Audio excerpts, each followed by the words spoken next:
Welcome everyone to NFI Hammer. In this video, a 1000 point Necron army is going head to head with Aeldari using 10th edition. This is a beginner game by beginners for beginners. Let's get started. This is actually our second ever game of Warhammer 10th edition with 1000 points. We did play a couple of skirmish 500 point games. Feel free to check out those videos if that interests you, but now we're playing with the latest September data drop point changes, so there was a couple of point changes to tweak things. We're also playing the Bunker Mission 2 from September 2023, Amidst the Maelstrom. So in this one, this is from the Warhammer White Dwarf magazine. And there's 4 victory markers placed in a square around the center of the battlefield with the 12 inches between the deployment zones. You get 5 victory points for controlling 1, 2, and 3 or more, as well as 5 victory points for each character that is destroyed, and a bonus 15 if we can destroy all of the characters in the opposition's army. Before we get started in the actual battle, let's go through the different units that we're bringing, and all the Necron units you can see here in this video. You can watch a video of me building and painting these as a beginner who's been in the hobby just over a little 9 months now. So check those out if that's something that interests you. For my Eldar army today, I'm going to be having Morgan Ra lead my force with a bunch of Dark Reapers, hoping to have them hold the backfield and put in some firepower into the Necron warrior and immortal guys to be able to clear them out. I've got a bunch of Phoenix Lords. I've got Jane Zar with her Howling Banshees. I'm going to hopefully run in the face of the Necron army and slash the hell out of them. I've got some Dark Reapers, not Dire Avengers, a squad of 10 of them to move up the midfield and take some of the objectives and hold the objectives. I've got some Fire Dragons who, again, up the midfield, put a bit of close range firepower into the Necron army. I'm bringing a third Phoenix Lord.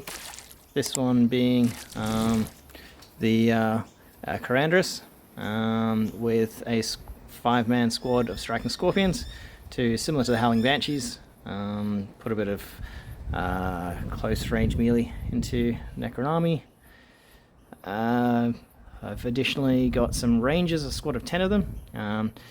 These guys, hopefully I can perch them up high on the battlefield and snipe some of the enemy leaders to weaken the big squads.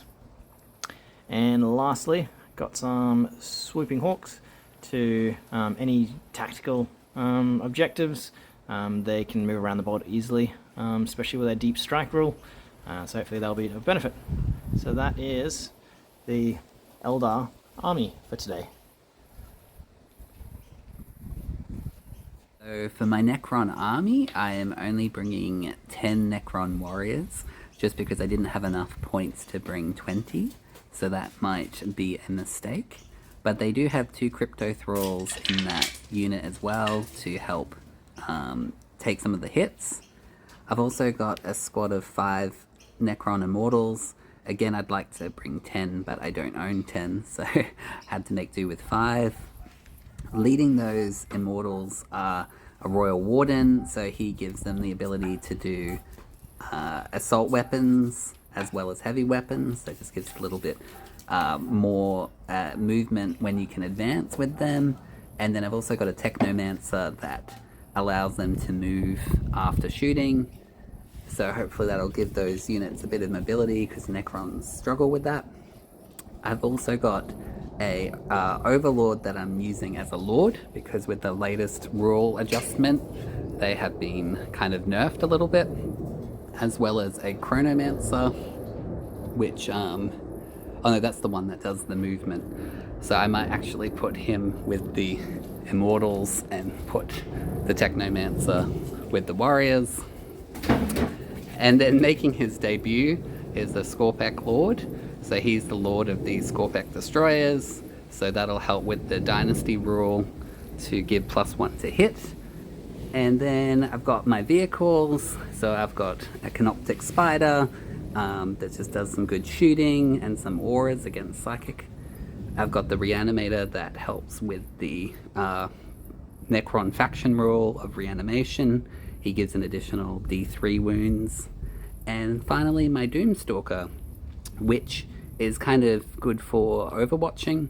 However, I think in the latest rule changes, Overwatch has slightly been nerfed a bit, so we'll see if he's as useful as he has been. And that's it for my Necron army.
End of Aeldari Turn 1, plus a bit of movement Turn 1 from Necron.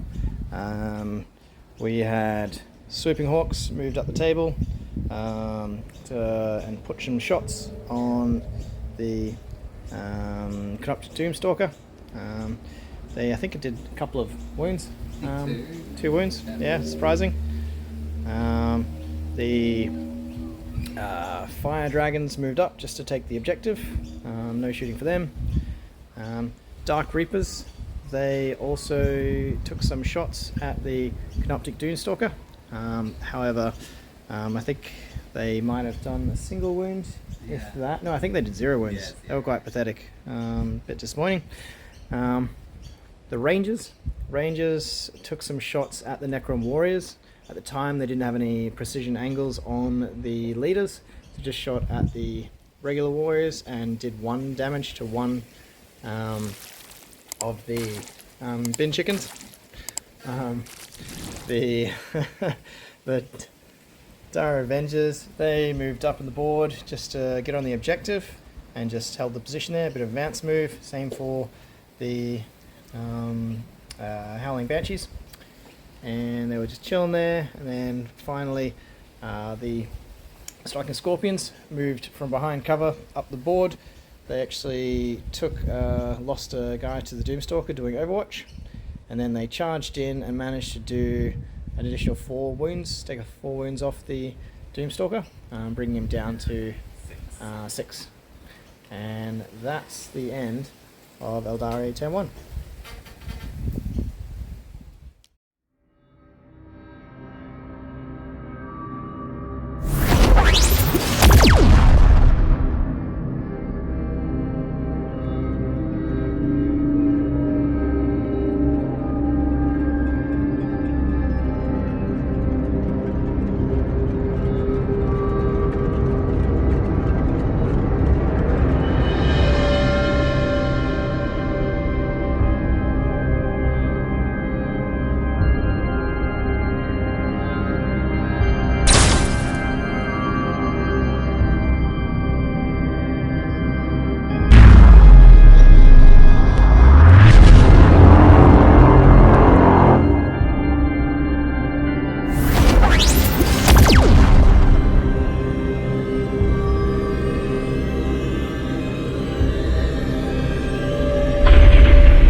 shooting and movement and charge phase, we have the Canoptic Spider here. He flew with the fly keyword to the top.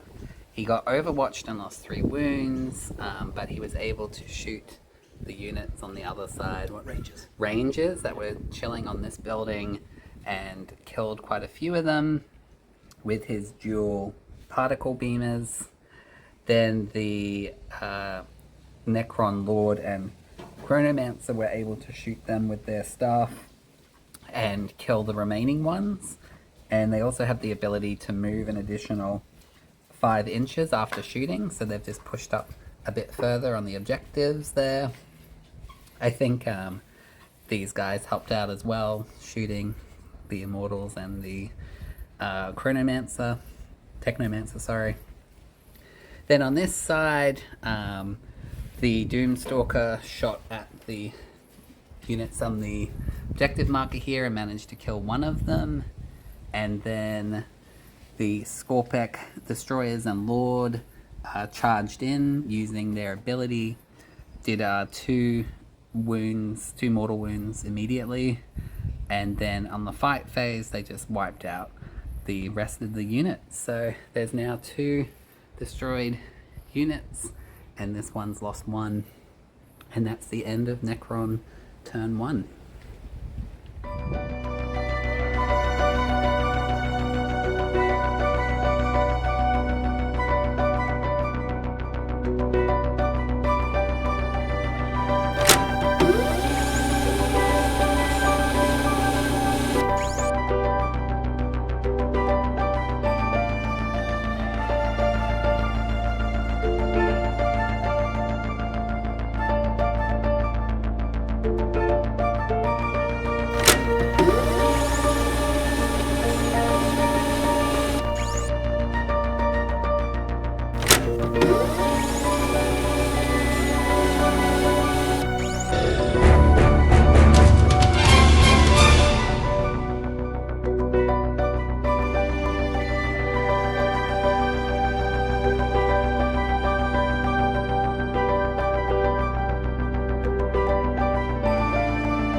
Aeldari Turn 2 did not go so well.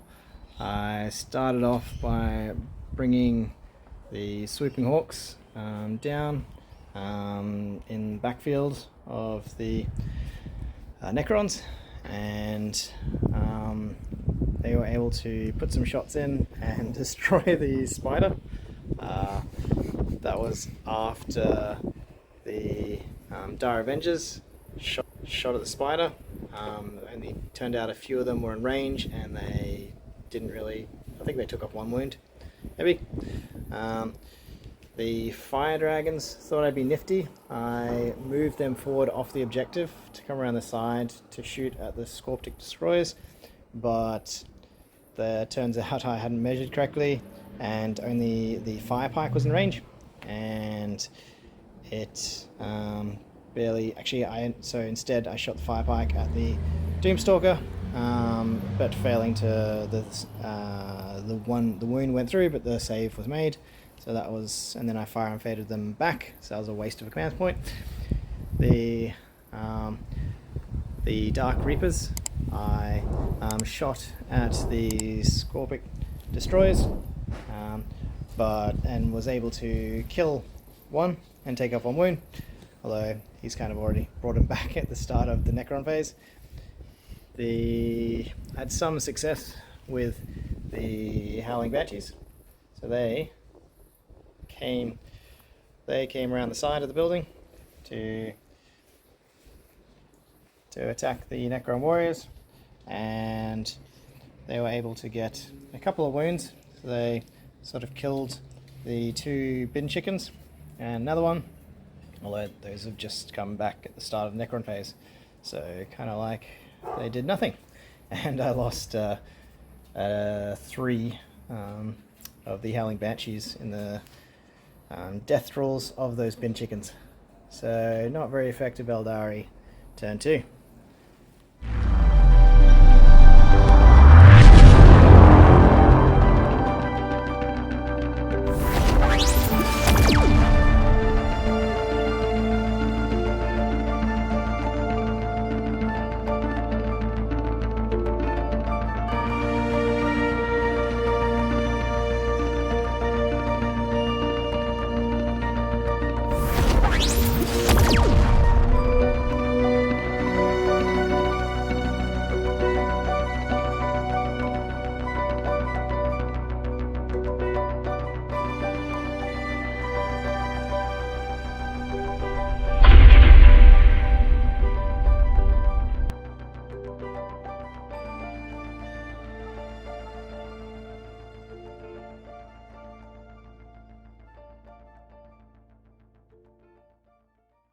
On turn 2, the Doomstalker fired both of its weapons at the units defending this base and managed to chip off some damage, as well as the Immortals here were able to, using their 24-inch Gauss blaster, Gauss blaster, was able to finish that. So that was a really devastating attack in that they won't get any command points at the start of the next turn.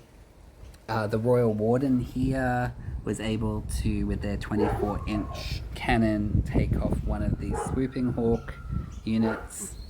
And then in the melee thing here, we lost 2 bin chicken, crypto thralls, and 2 warriors. Killed off the bodyguard, but haven't been able to chip any damage on the leader yet. And that's pretty much it.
end of turn 3 for the Necrons has had quite a significant destruction of the Eldar force.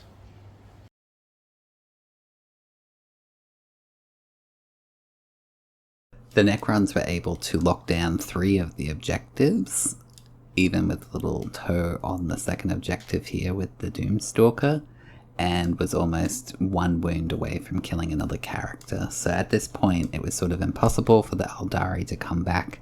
So we'd already been playing for about 4 hours at this point, so we just decided to call it there, put the Aeldari out of their misery. So if you've made it this far and you like this content, please consider leaving a like, comment or a subscribe. It really helps the channel out and it appeases the YouTube gods. If you've got any questions or comments, please leave it down below. I try and answer every single one. And until next time, see you later.